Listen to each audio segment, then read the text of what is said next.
ನಮಸ್ಕಾರ. ಹಿರಿಯ ನಟರಾದಂತಹ ನಮ್ಮ ಹಾಸ್ಯ ನಟರಾದಂತಹ ಉಮೇಶ್ ಅವರು ನಿನ್ನೆ ದಿವಸ ನನಗೆ ಫೋನ್ ಮಾಡಿದರು. ಭಾಳ ಏನೇ ಕಾರ್ಯಕ್ರಮ ಇದ್ದರೂ ಒಡನಾಟ ಅವ್ರ ಜೊತೆಯಲ್ಲಿ ಭಾಳ ಚೆನ್ನಾಗಿತ್ತು. ಹಾಗಾಗಿ ನಿನ್ನೆ ಫೋನ್ ಮಾಡಿ ನಾನು ಈ ಥರ ಬಚ್ಚಲ ಮನೆಯಲ್ಲಿ ಬಿದ್ದುಬಿಟ್ಟಿದ್ದೀನಿ, ತುಂಬ ನೋವಾಗ್ತಾಯಿದೆ, ಬೇಗ ಬನ್ನಿ ಗುಬ್ಬಿ ಅಂತಂದರು.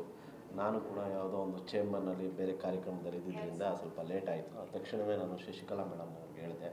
ಅನಂತರ ನಾನು ಡಾಕ್ಟ್ರ್ ಹತ್ರ ಫೋನ್ ಮಾಡಿ ನಮ್ಮ ಉಮೇಶ್ ಅವ್ರಿಗೆ ಈ ಥರ ಆಗಿದೆ, ನಾವು ಏನು ಮಾಡ್ಬೋದು, ಈ ಥರ ಇದೆ ಅಂದೆ. ನೀವು ಕೂಡಲೇ ಕರ್ಕೊಂಡು ಬನ್ನಿ ಅಂದರು. ಹಾಗಾಗಿ ನಾನು ಡಾಕ್ಟ್ರ್ ಯಾವಾಗ ಭರವಸೆ ಕೊಟ್ಟರು, JP ನಗರದಿಂದ ನಾನು ಮುದ್ದಿನಪಾಳ್ಯಕ್ಕೆ ಕರ್ಕೊಂಡು ಬರೋದು. ಯಾಕೆ ಕಾರಣ ಅಂದರೆ ನಮಗೆ ಹಣಕಾಸಿನ ಮುಗ್ಗಟ್ಟು ಸಮಸ್ಯೆ. ಆದರೆ ನಮ್ಮ ಡಾಕ್ಟ್ರ್ ಆಗಲ್ಲ.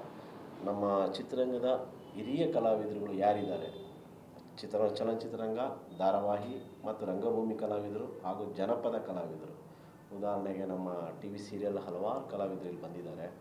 ಗುರುರಾಜ್ ಹೊಸಕೋಟೆ ಆದಿಯಾಗಿ ಹಲವಾರು ರಂಗಭೂಮಿ ಕಲಾವಿದರು ಮತ್ತು ಜನಪದ ಕಲಾವಿದರು ಬಂದಿದ್ದಾರೆ. ಈಗ ನಮ್ಮದೊಂದು ಟೀಮ್ ಇದೆ. ನಾವೆಲ್ಲ ಸೇರಿ ಹಿರಿಯ ಕಲಾವಿದರು ನೋಡ್ಕೊಳ್ಳೋಕ್ಕೆ ನಮ್ಮ KV ವಿಠಲ್ ಅಂತ ಇಲ್ಲಿದ್ದಾರೆ, ಅವರೊಬ್ಬರು, ನಮ್ಮ ದೀಪಕ್ ಅಂತ, ನಾವೆಲ್ಲ ಒಂದು ಟೀಮ್ ಮಾಡಿ ನಾವು ಡಾಕ್ಟ್ರಿಗೆ ಮೊರೆ ಹೋಗ್ತೀವಿ. ಡಾಕ್ಟ್ರು ನೀವು ಯಾವುದೇ ಕಲಾವಿದರು ಕರ್ಕೊಂಡ್ಬನ್ನಿ, ನಾನು ನೋಡ್ಕೊಳ್ತೀನಿ ಅಂತೇಳಿ ಕರೋನಾಯಿಂದನೂ ಅವರು ಪ್ರತಿಯೊಬ್ಬರು ಕಲಾವಿದರಿಗೂ ಟ್ರೀಟ್ಮೆಂಟು, ಶುಗರ್ ಮಾತ್ರೆಗಳು ಎಲ್ಲವನ್ನೂ ಅವರು ಉಚಿತವಾಗಿ ಕೊಡ್ತಾರೆ.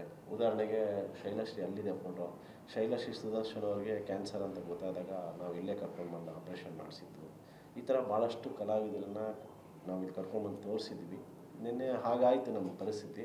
ಆಗ ನಾವು ಬೇರೆ ದಾರಿ ಇಲ್ಲದಲೇ ನಮ್ಮ ಹಣಕಾಸಿನ ಸಮಸ್ಯೆ ಆಗಿ ನಾವು ನೇರವಾಗಿ ಇಲ್ಲಿಗೆ ಕರ್ಕೊಂಡು ಬಂದೆವು. ಆಮೇಲೆ ನಮಗೆ ನಾವು ಇಲ್ಲಿವರೆಗೂ ಏನು ಆಸ್ಪತ್ರೆಗೆ ₹1 ಕಟ್ಟಿಲ್ಲ, ಎಲ್ಲವೂ ಅವರು ಟ್ರೀಟ್ಮೆಂಟ್ ಮಾಡಿದ್ರು. ಆನಂತರ ನಾನು ವಿನೋದ್ ರಾಜ್ ಅವ್ರಿಗೆ ಈ ಥರ ಆಗಿದೆ ಅಂತ ತಿಳಿಸ್ದೆ. ಕೂಡಲೇ ಅವರು ಸ್ಪಂದಿಸಿ ಆಸ್ಪತ್ರೆಗೆ ಸ್ವಲ್ಪ ಅವ್ರ ಕೈಲಾಗಿದ್ದು ಸಹಾಯ ಮಾಡಿ ಮುಂದಕ್ಕೆ ನಾನೇನಾದ್ರು ಮಾಡ್ತೀನಪ್ಪ ಅಂತೇಳಿ ಅವರು ಹೇಳಿದ್ರು. ಭಾಳ ಸಂತೋಷ ಆಯಿತು.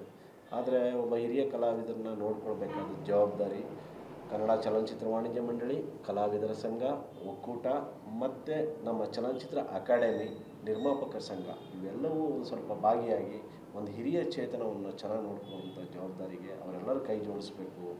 ಯಾಕೆಂದರೆ ನಾವು ನೋಡ್ತಾ ಇದ್ದೀವಿ, ಕಲಾವಿದರು ತೆರೆ ಮೇಲೆ ಭಾಳ ಚೆನ್ನಾಗಿ ಮಿಂಚಿ ನಮಗೆಲ್ಲ ಸಂತೋಷವನ್ನು ಕೊಟ್ಟಿರ್ತಾರೆ. ಆದರೆ ಅವ್ರ ವೈಯಕ್ತಿಕ ಬದುಕು ಭಾಳ ನೊಂದ್ಕೊಂಡು ಜೀವನಕ್ಕೆ ಕಷ್ಟಪಡೋಂಗಾಗುತ್ತೆ. ಈ ಉಮೇಶ್ ಅಣ್ಣವ್ರ ವಯಸ್ಸೇನು ಕಮ್ಮಿ ಅಲ್ಲ, 80 ವರ್ಷ ಆಗಿದೆ. ಆಮೇಲೆ ಅವ್ರಿಗೆ ದುಡಿಯೋದಕ್ಕೆ ಗಂಡು ಮಕ್ಕಳು ಯಾರೂ ಇಲ್ಲ, ಒಂದು ಹೆಣ್ಮಗು ಇದೆ.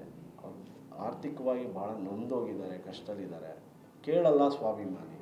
ಆದರೆ ನಾವುಗಳು ಅದನ್ನು ಅರ್ಥಕೊಂಡು ಒಬ್ಬ ಹಿರಿಯ ಜೀವವನ್ನು ನಾವು ಹೇಗೆ ಉಳಿಸ್ಕೊಳ್ಬೇಕು, ಹೇಗೆ ಕಾಪಾಡ್ಕೊಳ್ಬೇಕು ಕಲಾವಿದರನ್ನ ಅಂತ ಒಂಚೂರು ನಿಮ್ಮ ಮಾಧ್ಯಮಗಳ ಮುಖಾಂತರ ಒಂದಷ್ಟು ಕಣ್ ತೆರೀಲಿ, ಅವರೆಲ್ಲರೂ ಕೈ ಜೋಡಿಸ್ಲಿ, ಅವ್ರನ್ನ ಉಳಿಸ್ಕೊಳ್ಳುವಂಥ ಕೆಲಸಗಳನ್ನು ಮಾಡಲಿಕ್ಕೆ ಈ ಮಾಧ್ಯಮಗಳು ಸಹಕಾರಿಯಾಗಿರ್ತವೆ. ಹಾಗಾಗಿ ಎಲ್ಲ ವಿಚಾರದಲ್ಲೂ ಮಾಧ್ಯಮಗಳು ಭಾಳ ಸಹಕಾರಿಯಾಗಿರ್ತವೆ, ಎಲ್ಲ ವಿಚಾರದಲ್ಲೂ. ಹಾಗಾಗಿ ಈ ಒಂದು ಹಿರಿಯ ಚೇತನನ ಉಳಿಸ್ಕೊಳ್ಬೇಕಾದ್ರೆ ಈ ಮಾಧ್ಯಮಗಳು ಕೂಡ ತುಂಬ ಕೈ ಜೋಡಿಸಿ ಸಹಾಯ ಮಾಡಿದ್ರೆ ಮೊದಲನೇದಾಗಿ ನಾವು ಮಾಧ್ಯಮಕ್ಕೆ ಸಂತೋಷವನ್ನು ಅರ್ಪಿಸ್ತಾ ಹೇಳ್ತೀವಿ, ನಿಮ್ಮಿಂದ ಒಂದು ಒಳ್ಳೆಯದಾಯಿತು ಅಂತ.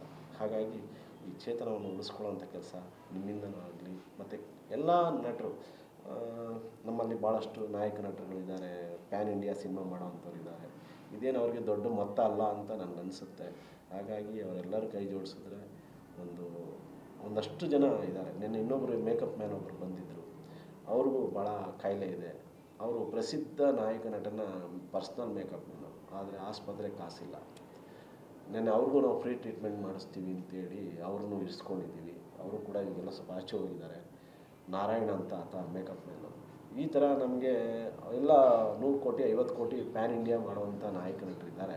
ಅವ್ರ ಮೇಕಪ್ ಮ್ಯಾನ್ಗಳಿಗೆ ಹಾಸ್ಪಿಟ್ಲಿಗೆ ಕಾಸಿಲ್ಲ, ಒಂದು ಮಾತ್ರೆಗೂ ಕಾಸಿಲ್ಲ ಅಂಥ ಪರಿಸ್ಥಿತಿ ಆಗಿರ್ತವೆ. ಹಾಗಾಗಿ ದಯಮಾಡಿ ದೊಡ್ಡ ಮನಸ್ಸು ಮಾಡಿ ಎಲ್ಲರೂ ಇಂಥ ಒಬ್ಬ ಕಲಾವಿದರಿಗೆ ನೀವು ಸಹಕಾರಿಯಾಗಬೇಕು ಅಂತ ತಮ್ಮಲ್ಲಿ ಕೇಳ್ಕೊಳ್ತೀನಿ. ಮತ್ತೊಮ್ಮೆ ಎಲ್ಲರಿಗೂ ನಮಸ್ಕಾರ.